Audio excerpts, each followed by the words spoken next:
All right, let's head over to the Zoom line. Warren Martin with us, Kansas Strong. We're on the season finale here called Crumbs of Hope. And Warren, there was certainly crumbs of hope sprinkled throughout the entire episode, which we'll thematically mention throughout the entire interview here. Show starts off with Paul Harvey. Of course, Paul Harvey, I'm not sure if a lot of Gen Y, Gen Z, or millennials know about Paul Harvey. Gen X, certainly, baby boomers, certainly. I would say that the millennials and right on the cusp there. Um, Paul Harvey says oil is the paramount factor in the political economies of the day. Warren Martin, how you doing today? Doing great. How about yourself, Jason? Hey, It's great to be on with you. not thank you. I'm doing not too bad here today, and wanted to start off with a little bit of a tease. Paul Harvey, of course, really well known in the Midwest. He was a staple in my household growing up in Minnesota and North Dakota, South Dakota. How about Kansas? I mean, you grew up New Mexico, Texas, Kansas. Were you familiar with Paul Harvey growing up? Oh, it's a standard line that you would use on a regular basis when you're having conversations with people. They'd be telling you something, and then you look at them and say, "And now for the rest of the story." Yeah, Oh, yeah. everybody knew Paul Harvey in my neck of the woods. Of course, if you're a farmer, you really knew Paul Harvey because Absolutely. God gave a farmer. On the eighth day, God invented Yep. a farmer. I forget Yeah. exactly what it was, but it was iconic at every Yeah. cafe in small town America. Um, Oil is the paramount factor, the political economies of the day. Did you see that setting the table for the episode? I really did. And the way it set the table kind of goes back to several things we've talked about throughout this entire series leading up to it. And I think in one of our previous episodes, we talked about the sins of the father and how, what has happened in the past in the oil and gas industry. It tends not to be forgotten. It tends not to be looked at from the standpoint of how far we've come as an industry, how much we've developed, how much we've improved. And we tend to look back to what we've done in the past and still hold us in that same balance of justice based on what we've done for the past 100 years. And that's kind of how this episode was set up from the very beginning. When it started talking about Paul Harvey gives this entire monologue that is the rest of the story, is one of his rest of the story monologues that was recorded, and I'm not sure when exactly it was recorded. It had to be the late 70s, early 80s, during the time of the oil embargo, the time when that actually led to Jimmy Carter, our president, who we just laid to rest, being pushed out of office because of his use of the word melees and the oil embargo that was taking place under his watch that was there. It was also the beginning of the move and the push for energy independence by the United States. At that point in time, when he was given that commentary, we were very much dependent upon what OPEC did. And OPEC then was much smaller than it is now. It was predominantly Saudi Arabia. And that is what really began the ball rolling for America to become the number one oil producing nation in the world and changing its energy policy to where OPEC could not control as much of the energy situation as they were able to do back in the late 70s and early 80s, to where we are now, where they've had to expand to OPEC Plus to try and maintain that control.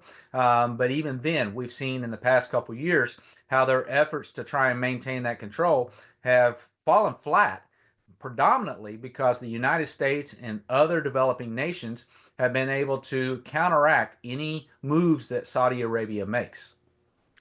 Juxtapositioning the Paul Harvey monologue with some images of the oil field in West Texas is Monty John Ham having open heart surgery.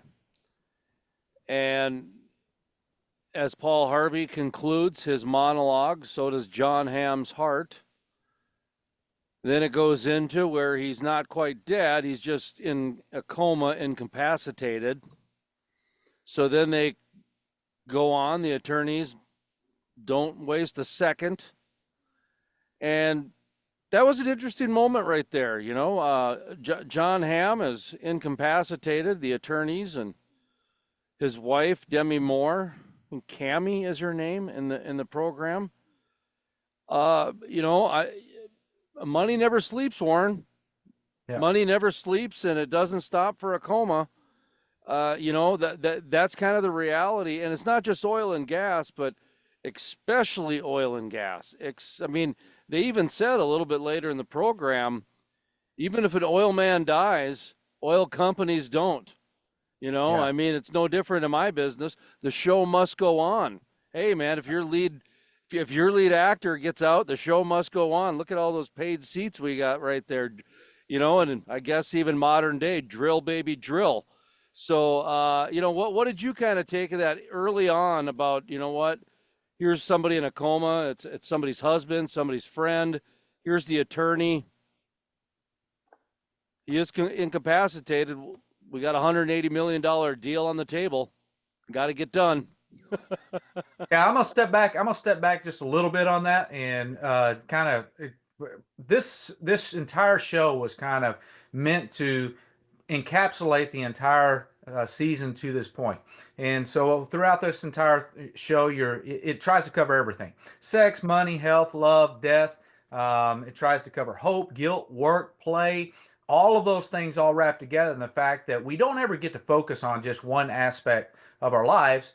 They're all tied together. So even when something's going on like this in the hospital, it's all tied together. I want to come back to your comment that you just made, which is made in the show, that people die, oil companies don't. I disagree with that. People die, oil companies die, the industry doesn't. That's a very big difference because companies die all the time. And I want to come back to that, but I really want to jump into Monty and what's going on with him, because what he's actually facing is he's facing open heart surgery. And I didn't see that really twist coming, because it goes from open heart surgery to needing a heart transplant. And I have a lot of experience in that. Unfortunately, I have a lot of experience in that area. I'm not a doctor, and nor do I play one on TV. But the reality is I've been on both sides of that donor card. My brother was killed in a drinking and driving accident when he was 20 years of age, and my family made the decision to turn off the machines, donate his organs, and I believe that his organs went to 5 different recipients that received those organs. And I cannot tell you how hard that was and what crumb of hope there actually was in that we found in that, and being able to give hope to other families, being able to give those organs to other families. But 3 years ago, in fact, just a few weeks ago, 2 weeks ago, we celebrated the third heart anniversary of my granddaughter.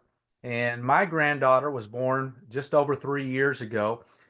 Her heart was not fully developed when she was born. She was born about 7 weeks early. The left side of her heart was not developed at all, and her entire aortic system was not completely developed. So as soon as she was born, she was put on a helicopter, flown to Dallas, and she spent almost the entire first year of her life in the hospital, um, uh, going through a heart transplant. In fact, on January 1st at 1 o'clock in the morning 3 years ago, she came out of surgery with a brand new heart. And what I believe was missed in this show that I think is very important is the fact that that is not possible without petroleum. We're a little bit late on recording this today. My wife and I had to go to the emergency room today for some needs that she needed to get taken care of. When you go into that emergency room, the top 13 machines that are used in a typical emergency room are predominantly made from petroleum. When you get into open heart surgery, or you get into a heart transplant or any type of organ transplant, the amount of equipment and the things that go into that transplant are almost exclusively created by petroleum.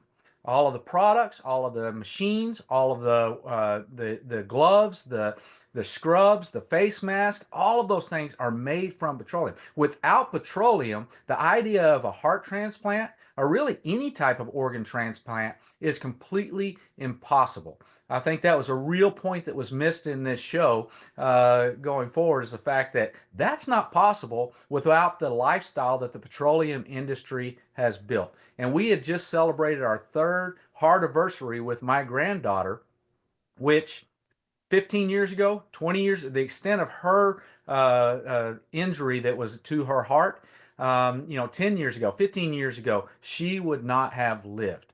And petroleum has greatly advanced our society. It's greatly advanced our medical abilities to where those types of things are possible. That wouldn't even be a storyline without petroleum. Yeah, it's quite remarkable when you think about these different I, open heart transplants and just that's remarkable when you think about it. I mean, transporting things across different geographies in order to do this. And getting back to the show, that's one of the issues they're concerned with John Ham, with Monty, that even if he does get a heart, uh, it might not take, I mean, he might only live a year.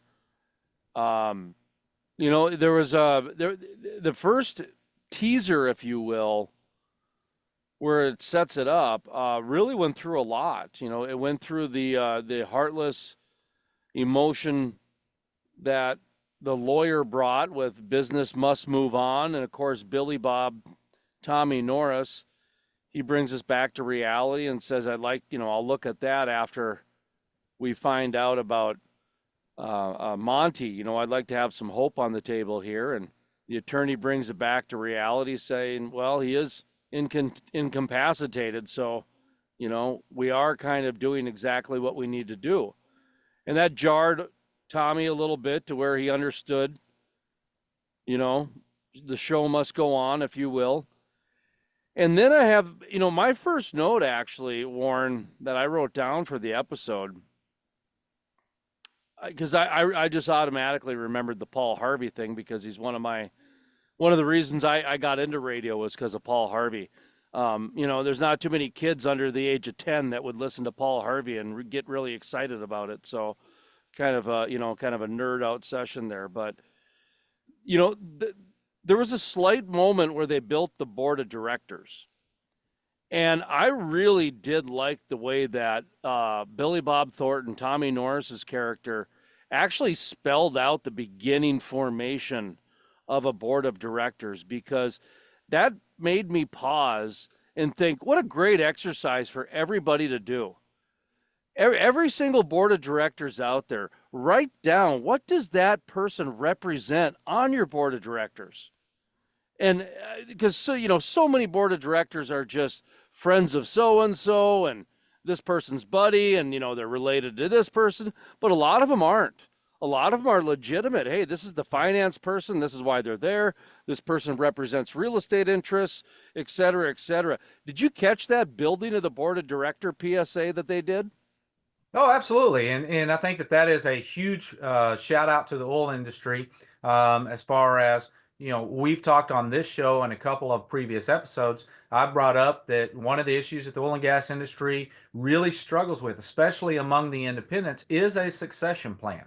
Is how does an oil company keep going after at one point in time, Tommy talks about him and says, he's the luckiest guy I've ever met in my life. And, a lot of independent oil and gas companies are built around that concept where you have somebody that just has a knack for getting it done. And they're the luckiest person around that just happens to get it. Tommy also says that for every person like him that succeeds, there's far more individuals who go into the oil industry that fail and end up leaving the industry, getting kicked out of the industry, and so on and so forth. And Tommy is one of those who's been pushed out, owned his own oil company, and had to go back to work for someone else because it didn't work out for him. It really brings it back to this idea of that high risk, high reward. And a concept that's brought up in this episode is the idea of tying the oil industry to gambling. And Demi Moore, in her character, she confronts Tommy and says, "You're still a gambler because he's smoking." when he's there. And that's not a new tie-in. The oil industry has long been associated with the idea of gambling because it is such high risk, high reward stakes that are taking place. And I think it was a real kind of wake up call to a lot of independents that are out there, that what they're struggling with right now. You have a lot of independent oil and gas companies that are owned by people who are beginning to age out. They're getting to that retirement age. And the succession plan that needs to take place really hasn't got put into fruition. And I think you're exactly right. Those are where you need to be thinking about what kind of board of directors do I put in charge to keep this company moving forward for the sake of my employees, for the sake of my family, for the sake of things that I really care about. How do we continue to keep our operation moving forward? I know a number of independent oil and gas companies right here in Kansas that were very successful. But when the leader of that company died, or when the leader of that company was incapacitated or retired, the company folded because it had no succession plan. And so I think that is a very good point for every company to consider: is what kind of board of directors do you have? Have you put together a board of directors that just comes with money? People who are on your board because they have money, or people because they have the ability to keep the company running in your absence? That's a really good question for every company to ask. There aren't any more next ones. This is an educational piece on how to get out of oil. There was a scene in the beginning where Billy Bob is discussing the next options with Demi Moore's character Cami, the wife of John Ham. And, they go through a lot of different things about how I thought it was pretty accurate, all the different emotional roller coaster rides that she's going through, to where this wasn't about making money. This was about him doing good and giving back, and community building, if you will. And then here's Tommy Norris and Billy Bob Thornton put a reality check out there. So sell a plane and build a high school football stadium, and so you get a little bit clouded with your thinking because you get so focused on one thing, you don't realize what you're doing on the other. But there aren't any more next ones. There's been these little Easter eggs put out by Taylor Sheridan throughout this first series that's almost transitioning oil and gas out of our consciousness, to where we're sunsetting the oil and gas industry. It's almost like he's telling that on a bigger arc, and we'll talk about that a little bit later when Andy Garcia's characters introduce the cartel leader. It's very interesting ending of this series, this first season, with the two cartel bosses. Excuse me, with the oil company boss and the cartel boss. Whoops, didn't mean to say the two cartel bosses there. Sounds like I'm auditioning to be a writer for the show here for a second. Excuse me, but Ward, what'd you make of that? There aren't many more next ones, and just that conversation that Billy Bob and Cami was having, because Tommy Norris becomes the educator in this episode, trying to educate his employees about oil and gas, trying to educate families about oil and gas, trying to educate the cartel about oil and gas. At the same time, educate you and me and everybody else watching this. This really did seem like a PSA episode in many facets and in many forms. Yeah. And I thought that what Tommy does throughout the entire episode really clarifies the industry as a whole. You're constantly in this gamble, where you're going out, you're playing high stakes poker, where you're trying to put a bet out that you're going to be able to hit a certain number of wells. When he's talking to the lawyer, he says, man, we got to hit the first 4 wells, and we've hit the first 4 wells, and we got to do 9 more. And if we hit those 9, then we've got to do this many more, and we got to stay ahead of the bank. How's that not like playing blackjack at the casino? That's exactly what you're trying to do at the casino. And it really, when he's talking with Demi Moore and he's having that conversation, the conversation is what do we do? We got a stack of chips sitting here at our table. Do we pull them off the table and cash in, or do we push them all to the center of the table and play for another hand? What do we do at this point in time? And he's trying to advise her, pull them out, cash out. She's saying, no, I can't do that because that's not his spirit. Put them in the middle and let's go for it. And really, that's a constant, perpetual state for a lot of independent oil and gas companies. They try and hedge their bets, they try and mitigate their losses. But really, it is you got to keep growing or you're dead. And the only way that you can get out is to completely cash out. And there's no maintaining in the oil and gas industry, really. You're either growing or dying. There's no in between that's taking place there. But what's really interesting is the fact that in this, when Demi Moore really pushes him to push all the chips to the center of the pile and go for all or bust, what it really does is it puts Tommy, who's now the president of the company, taking that leadership role, even though Demi Moore's calling the shots. He's the president of the company, pushing all the chips to the center of the table. It puts him and his son Cooper in the exact same position.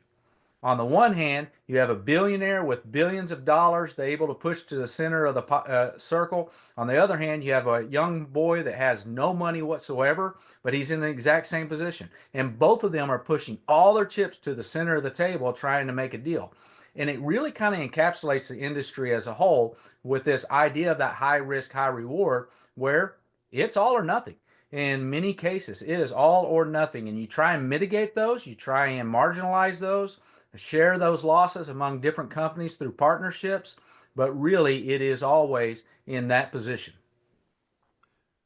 As they're going through the gambling and what to do next, Demi Moore decides, Cami, Demi Moore, to, as Warren said, push the chips in, and now they're off and going to try to do the shale revolution.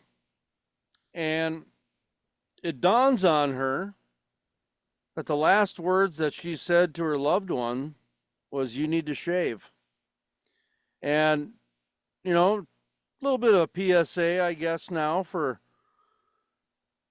me personally. I text my son every day and I tell him that I love him and I ask him if there's anything I can do for him today.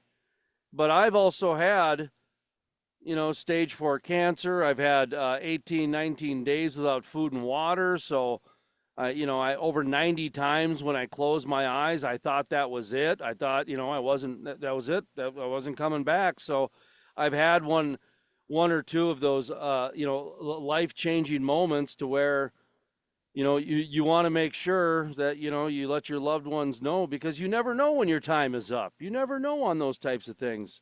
Warren, did you, did that catch you when she said that? Last thing I said to him was, you need to shave.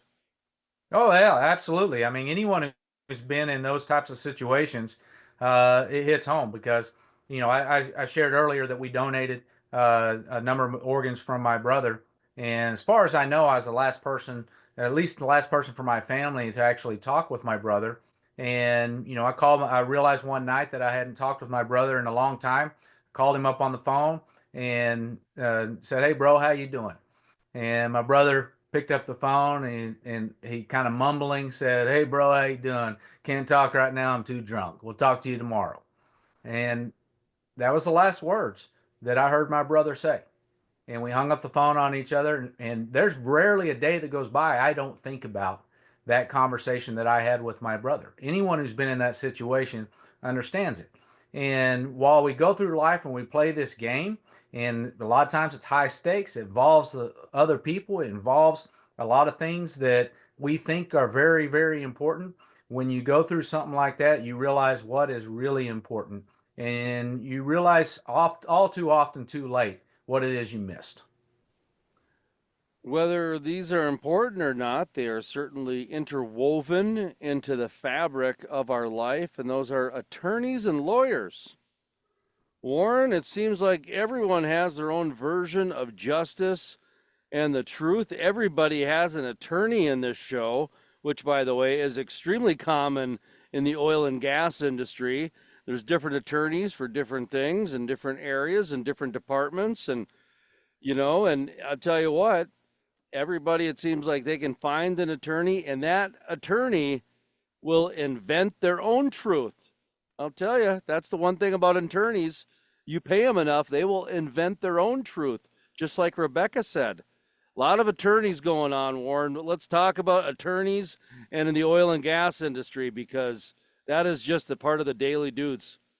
Yeah. I've worked in business and nonprofits and a lot of NGOs for the vast majority of my life.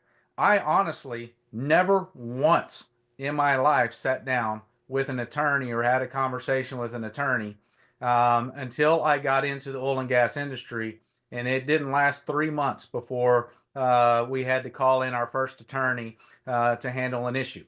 And there are just certain industries and certain business practices that are done that are rank with attorneys that are involved in every single step along the way. And the problem is not that you have to have them in order to get accomplished what you want to accomplish. It's that you're at fault if you didn't have them to get that accomplished. That there's something wrong with what you did if you didn't have an attorney that checked off on it. And I think that that is one of the reasons that it makes certain industries so difficult to work in is because they do become so they become so fraught with litigation within those industries, and certainly the oil industry is one of those. I tell you, if the oil and gas industry, it would be a very interesting pie chart to see how much of a gallon of gas goes to attorneys in some form or another. I'm not talking even lobbyists, who a lot of them are attorneys, Mm-hmm. just lawsuits and litigation and just all of that stuff that just the oil and gas industry has to pay to and that sort of thing. But I don't know if it's ever been done, but And I think that comes a lot too from the fact that it's a very controversial industry. And the fact that it's controversial, whether, I know a lot of people that work in the oil and gas industry that would be more than happy to do deals, to work out deals like Cooper's trying to do, where he's just going out and talking with people and getting them to sign paperwork. And, there's really no attorneys involved in that at this point right now that would love to do it that way on a regular basis. But in our industry, because it is so controversial, because it is so political, there's an entire army of attorneys outside of our industry that are looking for any chink in our armor to come after us in the industry. Therefore, we have to cover our bases in the industry to protect us from not only each other, not only from the deals that are taking place and making sure they're fair, but to protect us from people outside our industry who are coming after us. And so that really it manifolds the number of attorneys that are involved in the industry just to protect the industry. after the attorneys, a little bit of the Harley Davidson starts up. We have some full throttle motorcycle music coming from Motley Crue. Girls, girls, girls, Warren. It's badass time. Yep, there's a booty there and there's a booty here and another one here. You mentioned that one of your colleagues said they didn't care about Landman as long as it made them look badass. Well, we certainly had a lot of asses in this episode, and the normalization of the strippers and the stripping away of values and the shock and awe of the sexuality, man, it's getting a bit much. And I was glad to see that Taylor Sheridan even wrote a character that was appalled by it as well. So, as much as he was pushing it in front of the face, he did have a little bit of a conscience still, it did seem. But I got to be honest, this is the one disappointment I've had is as much as I love Ali Larder's character and what she's doing, I've been turned off by the just ramped up volume of the sexuality from all sides. Yeah, I agree with you wholeheartedly, and I like you, was very thankful for the writing in of the EMS guy that said this is the most immoral and irresponsible thing that I've ever seen in my life. And I'm not sure exactly what it has to do with the show. I'm not exactly sure what it has to do with the storyline besides creating her character and establishing what kind of character that she is. but I think we got a pretty clear understanding of her character at this point, and I'm not sure exactly what it adds to the show. I'm right there with you. I think that has been a disappointment to me. I could have done without the jockstrap scene from my perspective, as well as everything that came before it. When you look at the ages, though, you've got high school, middle age, all the way to senior citizens, and they were all okay with it. And there was just, one person that was kind of upset about it. And, that's how you really do advance uh, certain, you know, culture. That's how you change Oh, you, culture. you advance certain stereotypes as well. I mean, when they Yeah. get back to the nursing home, one of the residents comes in and says, "She gave me her number," and Allie takes that away from, or she takes that away from him and says, "Why don't you let me hang on to that? The last thing you need is her stealing your Social Security." If that's not a stereotype, I don't know what is. It really is. I think I felt like that scene was somewhat demeaning to every single person involved in it, and I think it was demeaning to our society as a whole. Yeah, I didn't understand that whole storyline, to be honest. The way that they just amplified the sexuality, and really it became gratuitous. Yeah, It's almost, if somebody is an eater, they become gluttonous. yeah, That seemed like somebody who's just eating cake every day and just yeah, keeps getting bigger and bigger. And and that's a problem. It can be a real problem. But where I think they're maybe going with it is they're trying to demonstrate that she does have this heart of gold, and she'll probably end up running a nonprofit, which a lot of oil field wives do, yeah. and at least traditionally. And I think that's maybe probably where they're going to land with her eventually. I'm not sure, but it's certainly, I don't know. Other than that, it just seems like that character it doesn't have a lot of direction now as we concluded season one. Yeah, and I think that I was wondering if some of this was to try and normalize her character. She definitely came on in the very first of it. We hadn't seen anyone go up to the coffee shop to get coffee from the babes here lately. And you and I have talked with that does happen in the industry. You do see some of that stuff, especially in parts of the industry where you have mostly single guys that are working in remote locations by themselves. There is a sexual aspect to those types of work scenes that takes place. Um, then she comes storming into the series, and she is a hypersexualized character that comes into it. And I was just kind of wondering, is this an attempt to normalize her character, saying that everybody is this way? And the reality is we are all sexual creatures, but we also are all creatures that do have a concern about where our own individual morality is.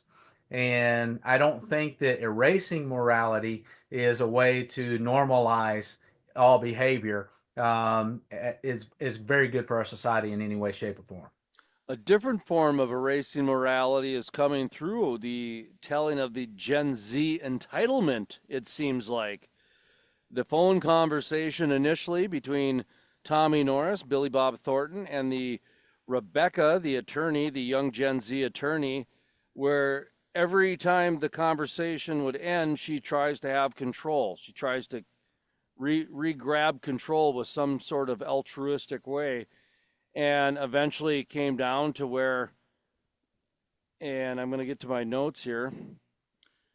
Rebecca's hypocrisy speaks volumes. This is where they're actually at the well site now, where she realizes she has to go and negotiate a lease for fracking. And as soon as she heard the word fracking, well, she didn't want anything to do with it because she's against it. She works for an oil company, and now she's against fracking, but she has no problem cashing those checks. And really, Warren, from the beginning when she tried to outpower him, say, I've got more power than you, so I'm going to just dig in my heels, if you will, to when they're at the well site and he's trying to give her a once over. Well, now she's against fracking. And really, what we're talking about here, what I wrote down is she didn't like the fact that she was now going to have to go against the popular kids because oil and gas isn't popular with her friends now. So now she's got to be a fracking negotiator. And she doesn't want to say that at her cocktail parties. No, not at all. She can say she's an energy company attorney, but if she's got to say she's a litigator for a fracking company, she won't get invited anymore to those cocktail parties anymore. That's how I interpreted that, Warren, is that she didn't want to go against the mean girls and the popular kids. You know what I mean? So now all of a sudden she was against the oil and gas industry as a Gen Z individual representative. How about you? Yeah, I think that that definitely comes through, and you can see that from that perspective. I think that Tommy's response to her was somewhat disappointing from my perspective, as it has been several times when he's talked with her. This one probably more so than all of the other ones because he doesn't disagree with her. He doesn't disagree with her at all. He just basically says, "You go get you a bicycle and a horse, and you see if you can live without it. You go ahead and try and do it." So basically, in that conversation, Tommy agrees with everything that she says, but says, but it's not going to change anything. And if you don't do it, someone else is going to do it. And that's just the way the world is. Well, I firmly disagree with what she was saying there. And I firmly disagree with the way that they detailed what actually happens in hydraulic fracturing. They continue to put it forward as if the media today puts it forward, that it's a continual process that happens throughout the entire life of a well, that you're constantly pumping down these chemicals down into the ground to pressurize it and push the oil out. Well, that's injection. And injection is very different than hydraulic fracturing. Hydraulic fracturing is a process that takes place at the beginning of the life of a well that breaks open those. It's a limited process that takes place. Yes, it has a correlation to earthquakes that took place in Oklahoma. And his only response is they had from the engineer's perspective was they had earthquakes in Oklahoma before they used hydraulic fracturing. Well, we've been using hydraulic fracturing. In fact, Kansas was the very first place to ever utilize hydraulic fracturing in the world. And we used hydraulic fracturing here in Kansas in 1947. It was somewhat unsuccessful, but in 1949, hydraulic fracturing was used in Oklahoma and was successful. And hydraulic fracturing has been utilized as a process in the life of wells ever since 1949. It's nothing new. It is nothing new. Horizontal drilling is, but hydraulic fracturing is not. And so, I think that, the fact that oil guys would mischaracterize what hydraulic fracturing is compared to horizontal drilling and agree with someone when it comes to earthquakes. I mean, I have made the statement before when I do meetings, which is an accurate statement, that there is a correlation, not causation, but a correlation between some disposal wells throughout the United States and the occurrence of earthquakes. In the United States as a whole, about 3% of all wastewater disposal wells have a correlation with earthquakes. Now, wastewater disposal wells are not horizontal drilling. They are not hydraulic fracturing. They are a disposal process that doesn't even happen at the same location as a horizontal well or a hydraulically fractured well. They happen at a different location. And there is a correlation to some of those wells on the national average, 3% of those wells. Here in Kansas, it's about 1.5% of the disposal wells here in Kansas that have a correlation to where we have earthquakes. But most of the time, those earthquakes are occurring thousands of feet below where we're actually disposing of the wastewater. So there's a correlation, but the industry has been very good at identifying those wells that have that correlation and adjusting our disposal methods to get away from those wells. It's a very serious part of this industry. And the fact that it was just dismissed as, yeah, that's just the way it is. And if you don't do it, then someone else is going to do it. That's not our industry. Our industry cares about our reputation. We care about our environment. We care about our country. And we want to do the best job that we can do with the minimum amount of damage that we can possibly do. We want to be able to recall this resource from the ground in the most environmentally efficient way possible for the maximization of humanity. And to say anything else is not our industry. Dale is the name of the engineer. He has the There you go, beard. Dale. I forgot his name for a second. He has the beard, and he's one of the comedic roles, I guess would be probably the correct way to put it. But I love the fact that the way that he was pointed out to by Billy Bob, Tommy Norris, was Dale will take you through the science. And I thought to myself, honestly, that is another exact role from the oil and gas industry. A lot of the people who know the science when it comes to rock formations, they don't look like your stereotypical science that you see on a television. They look more like Dale Yeah. than anything else. I mean, they look more like that. And so I thought that was pretty accurate. Um, Can I add to that point right yes, there? yes. And I think you're exactly right. And I love that scene right there because as he's walking away talking to the lawyer, he points out that, he's going to take you through the paperwork. Dale's going to take you through the science. And, it just goes those two different degrees. Well, a few years ago, we went on a project. We had a project up here where we filmed wells, 4 different wells that went from a stake in the ground where the well was staked out where it was going to be drilled, from just that stake sticking in the ground to the development of the site to the drilling of the well. 3 of them made out. One of them did. One of them was a dry hole. But every step of that process we went through and we filmed every single step of that process all the way to flow when a well was flowing oil at the other end. We filmed every single aspect of that. And through that process, we saw dozens and dozens of different specialists that came in to do different aspects of that job. What was amazing to me was how many of those individuals would come up to us and ask us what we were doing. And when we told them what we were doing, they would look at us. People in our own industry would look at us and say, when you get that finished, can I see it? Because I know what happens right before I get to the well. And I know what happens right after I get to the well or after I leave the well. And I know what happens while I'm there, but I really don't know the rest of the process. Our industry has become so technical that it's really hard to find anyone who can detail every single aspect of what happens in the installation of a flowing well, because every aspect of it is so technical that everyone knows their job and what comes before their job and after their job, but very few people know the entirety of that process in detail. Billy Bob's speech was talking, I believe, about a jelly sandwich, about layering some peanut butter and jelly in there.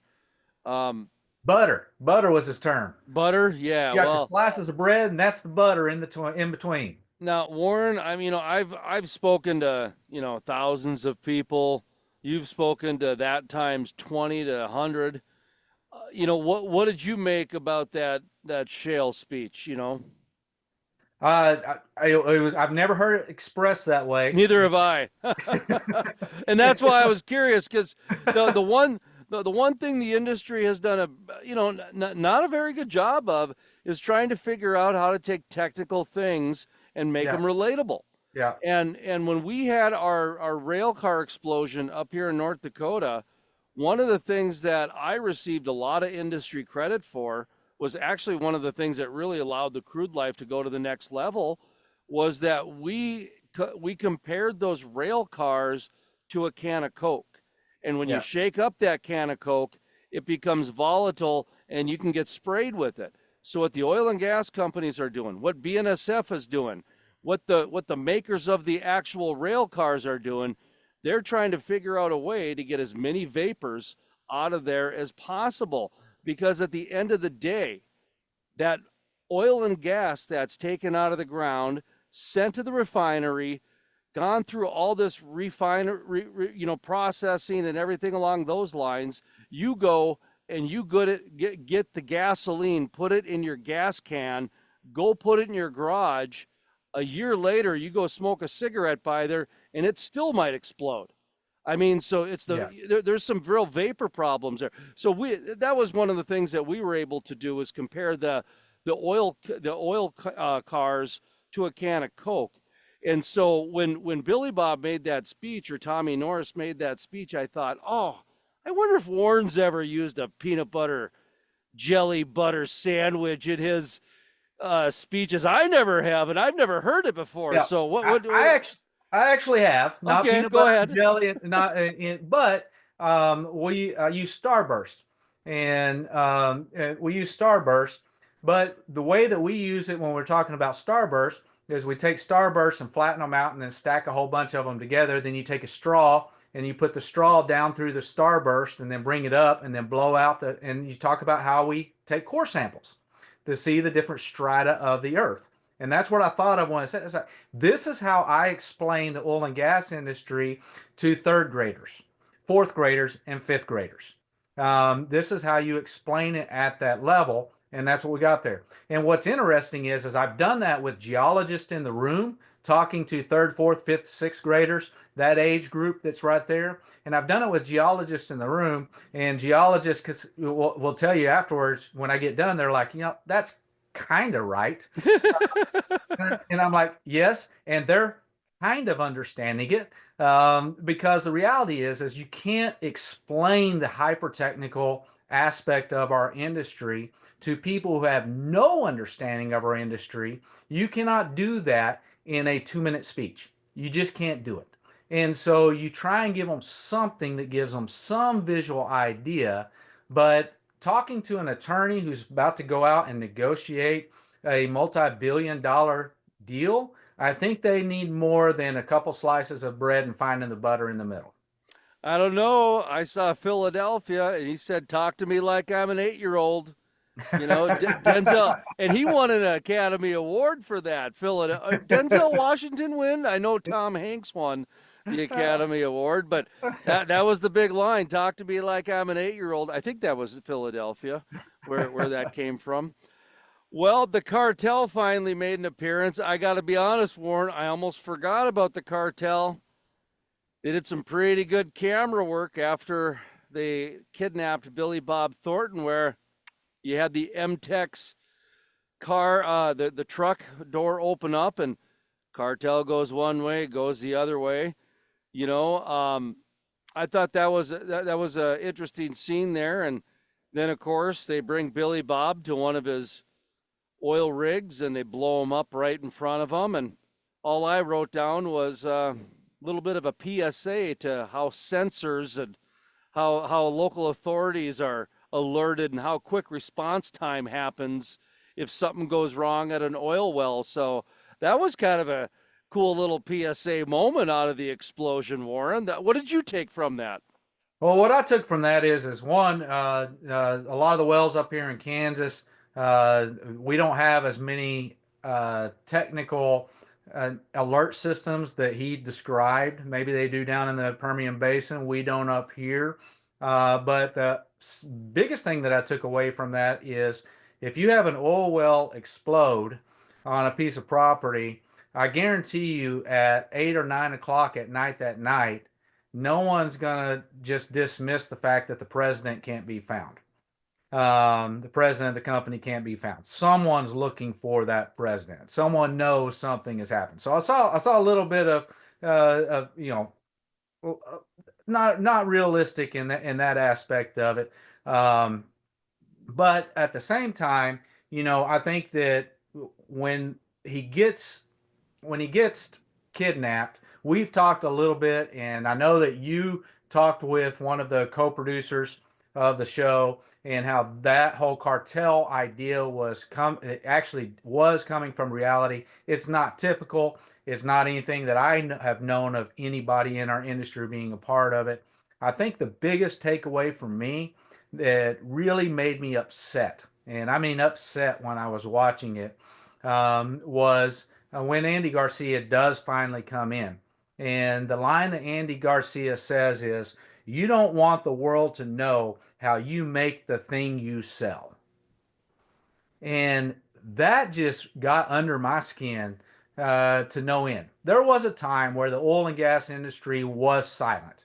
where we just, hey, we're going to do what we do and we don't care what you think about us. There was a time. But I actually worked for a company that was created by the oil and gas industry for the very purpose of helping the public understand what we do, how we do it, why it's important to them. We know that if people understand what we do, there will be not nearly as much politicization of our industry. And we're not alone. Kansas has one. Oklahoma has one. New Mexico has one. Colorado has one. Illinois has an organization like ours. Ohio has an organization like ours, and others.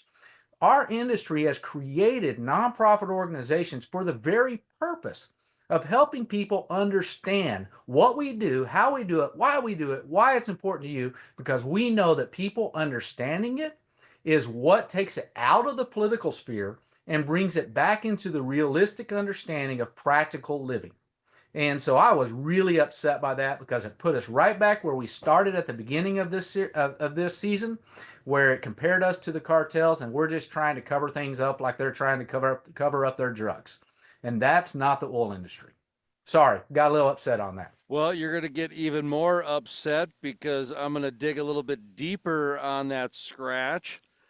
Andy Garcia, as we mentioned, he makes his appearance, and I thought he was actually going to be an oil tycoon coming in to buy M-TEX, or maybe be some sort of love interest for Demi Moore setting up in the next season, something like that. But no, he comes in. He's the actual cartel boss, if you will. He didn't like that the cartel was acting on their own and causing some problems. And so he came in and he sits down and he says to Billy Bob, how can we be friends? How can we work together? Well, Billy Bob then, he's mad. And he gives him a power speech. He tells him where the bear poops in the woods. And Andy Garcia, he really didn't like that too much. But I'll tell you what, I did like how the police chief texted Andy Garcia to let him know that they had arrived, to give him a heads up. See, Warren, it's not just the oil and gas industry that, is in bed with these police chiefs. It's the cartel too. I mean, geez, look at that. No, that was actually, I thought, actually kind of a funny part. Oh, the police chief just texted me, we got to go. I thought that was great. But what do you remember Billy Bob's speech that he kind of threw down Andy Garcia and said, we are, the power Yeah, here? it was almost the exact same speech that he gave in the very first episode. Right. That we're both cartels and we're bigger than you are. And whatever you think you can do to us, we can do twice as much to you. And that's not our industry. That's not what we do. That's maybe the oil and gas industry in Russia, maybe that's how they work. But the industry that's here, that's not how we work. The more correct answer was what Billy Bob Thornton actually told the other cartel members when they blew up as well. You just called in OSHA, you just called in the EPA, you just called in the police, you just shut yourself down. And that was more realistic than what he told the cartel boss at the end. And to me, that's the whole cartel thing. I understand that they wrote it off of a script that happened at some point in time in the history of the oil and gas industry, but I think it really is a negative view of the oil and gas industry and does not show who we are in any way, shape, or form. Well, getting into a shootout with the Texas Rangers is a little bit different than how they've created this storyline. Mm-hmm. And, getting into a shootout with the Texas Rangers shows there was conflict and it was over. This, it shows that there's some similarities. And Yeah. now that they're kind of going into business with each other and they're just trying to figure out how to do business. Right. And so when the end is here, with Andy Garcia, and then I'll ask you about the Coyotes next. But here you've got the two cartels, if you will. You've got the drug cartel and the oil and gas cartel being presented by Taylor Sheridan. There they are having a smoke break, an industry that just got taken out. So now you've got two industries on the verge of getting taken out, hanging on to the one that just got taken out, talking about how their product has no future. We got to work together because neither one of our products have no future, and we're hanging on to the one that just got escorted out a little bit. Seems very interesting and intentional, and about as subtle as a slap in the face to me. Did you pick up on that? Do you think anybody else did? Oh yeah, I think there's three times in this episode where the oil and gas industry was talked about as a dead industry. That's just full of people trying to make as much money as they possibly can before we disappear. And that's the problem with the narrative, is the fact that that's not relative to us at all. In fact, every projection that we have, unless we are litigated out of business, unless laws are passed that end our industry, as I try to do in some European countries, unless those laws are passed, everything shows that oil and gas production is going to continue to increase and through the year 2050. And so we're not a dead industry in any way, shape, or form. And so we're not like the drug cartels in any way, shape, or form.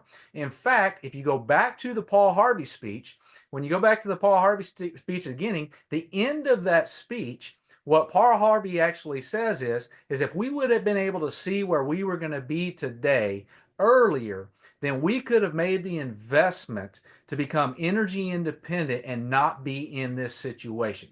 That's the exact same place that we are right now. That if we continue looking at our industry as a dead industry and don't make the investment, not just monetary investment in exploration and production and efficiency and utilization, but also the investment in our young people to help them understand that this is a viable occupation for them, a viable career, long-term career for them, that is a good career, then we are going to end up back to those situations that we were in the late 70s and early 80s, where we do become dependent upon other countries that are actively building and working towards the building of their industry. I went to a college here in Kansas and spoke to the Society of Petroleum Engineers.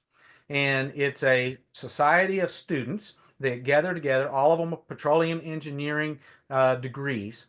And so I went to this college to speak to them. There was not a single American student in the Society of Petroleum Engineers that I met with that day. Every single one of them was from another country. And the vast majority of them, their country paid for them to come to America, to come to school, to learn how to be a petroleum engineer so they could go back home and help build their oil and gas industry. If we don't do that here in America, if we don't encourage our young people to follow in our industry and create careers in our industry, then we are going to become more and more dependent on other nations and become less and less energy secure in our own nation. And this continual perpetuation of this idea that our industry is dead is what is removing people, those valuable minds that can help us build our industry going forward. It's putting them in positions where they go and become lawyers, and they go and become doctors, and they go and become anything else except for the oil industry because they think it's dead. And that is the biggest threat to us going forward. Speaking of the youth, we forgot to mention Jacob, or Cooper, I guess is his name in the show. Jacob LaFlande is his first name. Sorry, I was watching some Justified this week, and I just got done watching season 5, where Jacob LaFlande's character was the young, like 10-year-old boy in that, and now he's young 20s, if you will, and to me, he just really represents the old school innovative sales. His handshake's his word. He's trying to do what's right for the people, not trying to screw them over, not trying to take advantage of them. They're really setting them up for that old, stereotypical, my handshake is my bond, salesman and businessman type of a thing. I didn't have much else for Cooper this episode, Warren. Did you? Yeah, I'll jump in on that because I think that you're exactly right. It is very much a throwback to the old school Landman and the way that many of the independent oil and gas producers that own their companies right now got their start. They got their start just like Cooper's trying to get his start right now. That's how they built their companies, how they built their businesses. And it was about people. And it's about the idea of bettering human lives. It's about human flourishing. It's about the way that I become better is by helping you become better. The way that I make money is by helping you make money. And I think that was epitomized really between the two different relationships that it highlighted in this last show. The one relationship was Tommy's daughter and her jockstrap boyfriend, and the way that they just want to ride the high road and or ride the exciting rides and enjoy life, and everything's hunky dory. You don't have to work, you don't have to do anything. You just got to enjoy each other's company. And then you got Cooper, who understands it's about humanity. It's about human life, and there's no more endearing scene than when he sits down and looks at the wedding book with his girlfriend and starts going through her wedding book with her deceased husband and shows that empathy towards that relationship. Not asking her to give it up, not asking her to back away from it, not asking her to say that she likes him more than she liked him, just understanding and empathizing with her love and her loss and his desire to be a part of her life. And that's the way that a landman really does business, is by understanding the people that he's working with, the lives that they've lived, what they're going through, and how he can be a part of it to help their lives be better. And that's what makes a great landman. And I thought that was a beautiful scene. I'm glad that you brought that scene up because I I thought that was a very powerful written part of the show, as in that I hope is a viral clip that Yeah. goes and educates beyond the oil and gas industry and anybody watching Landman. That's one of those the short little clips or storylines that can transcend different demographics, if you will. And I'll be honest, that Ariana, I believe is her name. Is that what her name is? I think so, yes. Yeah. You know, when they do the beginning, remember what happened in last episode, and they kind of go through the different clips. Well, they do that so that you know exactly what they want you to know. They Yeah. take things out of context and they put things into different context because they want you to be in that frame of mind for when the storyline starts. Well, with her, the only thing they really showed was that she told Cooper that maybe, you know what, we should go live our own lives for a while. Yeah. And that really got under my skin. And I started despising her a lot because here she brought him in, used him to get the money. Once she got the money, now she's pushing him away. And I'm Yeah. like going, oh, you got to be kidding me. They're making her she was lower than Rebecca for me. And honestly, that attorney, at least I know what, at least Rebecca's going to bring the knife and put it in my chest, right? The other one's going to put it in my back, right? So, I mean, I don't know. I'm just kidding on both of those. But my point is that I didn't like the way they were framing her character. So when they brought in that complex emotional roller coaster that she was going through with him, just saying, hey, if you want to sit down and go through these memories every night, I'll do it. I actually kind of teared up a little bit. Yeah. I thought, boy, I'm going to steal that. Yeah. Heck, I'm at the age, if I date anybody, they probably are a widow. You know, they probably are. I mean, so I thought that was a pretty good PSA, like I said, for all men out there to empathize with someone going through that. Don't ask them to give up that part of their life.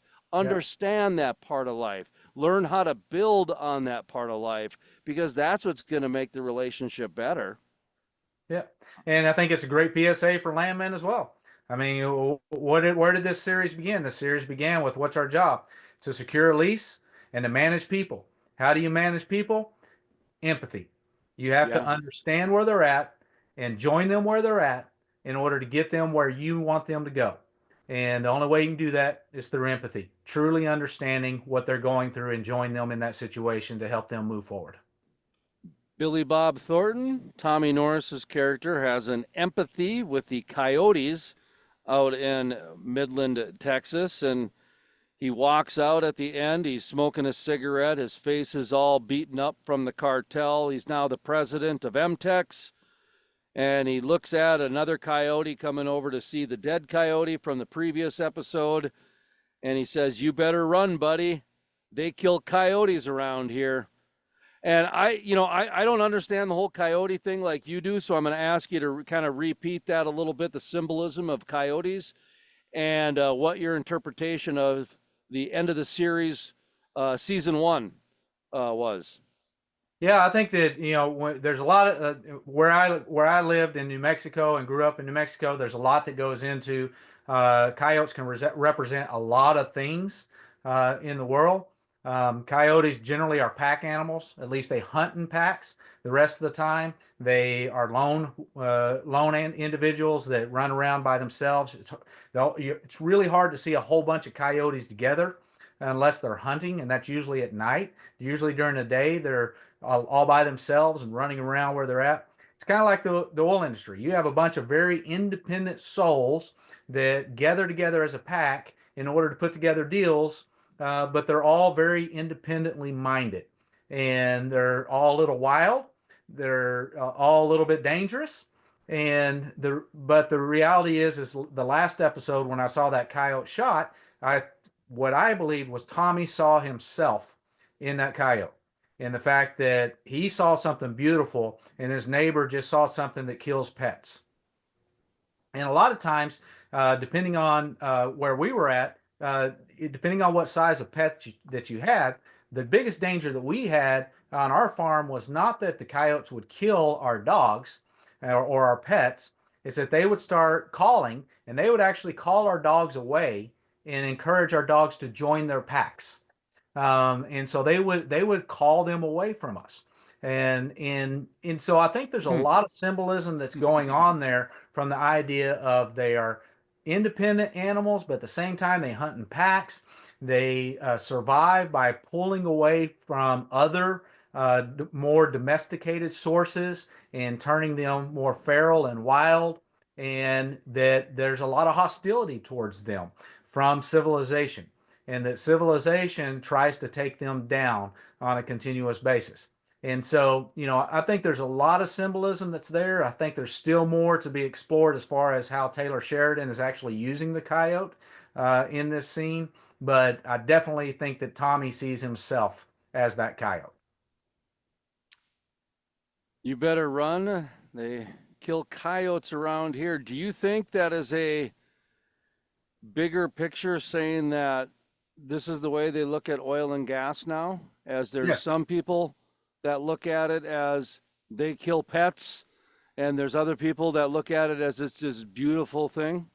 Yes, absolutely. Absolutely. I think there's a lot of symbolism that's there that could be built out of that. How far they'll take it in this series, I don't know, but definitely I think it is. There's a lot of symbolism that ties into Tommy as a character, and I think there's a lot of symbolism that ties into our industry as a whole. Well, according to Demi Moore in May, she said that there was going to be a second season. As you mentioned, I interviewed the co-creator Christian Wallace earlier in the week, and I stuck my foot in my mouth because I asked him and used that as my citing my source, and he said no, it hasn't been renewed yet. So apparently, as of right now, it has not been renewed. The way that this has been written, obviously, it certainly has been written for a second season. What's your thought? Do you think there'll be a second season, Warren? I think as much talk as there is, the fact that it's doing as well as it's doing on Paramount Plus, I think that. I think that there's very much a potentiality of it having a second season going forward. I think there's very much a lot more storyline that needs to be developed. Um, I don't know. The thing about shows is uh, you never know exactly. A lot of those are kind of like oil wells. Shows and oil wells, it really doesn't matter how much oil is below someone's piece of property. What matters is can you put the money deal together to go get it? And so it may be one of those situations where it's more about the production side of it than it is about the audience engagement side.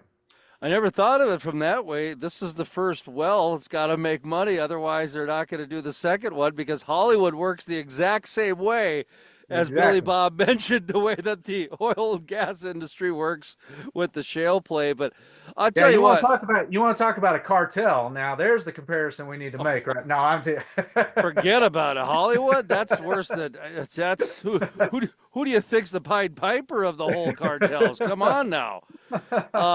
Yeah, really. But you know, that is one thing though that I would like to see actually is if it takes Chevron or BP or Shell or Exxon or one of the majors basically to pony up some money in order to make season 2 happen. I hope they do because I do like the way they're trying to dumb down the shale play as far as the shale explanation. And there was so much good that came out of the shale revolution in terms of community building, in terms of the different nonprofits that were created, and roads that were rebuilt, and communication centers, and just all the different things that were done because of this shale revolution, if you will. Because really, this first season has kind of been, you know, the donkeys more than anything. It hasn't been about the horizontal Yeah, fracking at all. And that's what we've been living for 20 years. yeah. Nor has it been about the technology advancements, and which comes with that shell revolution, and the fact that we are so far, so much further than we were back in the 1980s and especially 1980s when Paul Harvey was given that speech. We're not even close to the same industry that we were at that point in time, and I would love for them to look at the developing more of that technical side of it from that perspective, definitely. You know, it's so interesting too is that they could actually do a whole season on the technology involved with the oil and gas industry and not ever show an oil site. That's Yeah. how that's how in depth that technology is actually. Well, that fastest growing energy sector that we have today is efficiency. Mm-hmm. It's not wind, solar, oil, gas, hydro, nuclear. It is efficiency. We're gaining more energy from the development of efficiency than we are from any other development of energy source.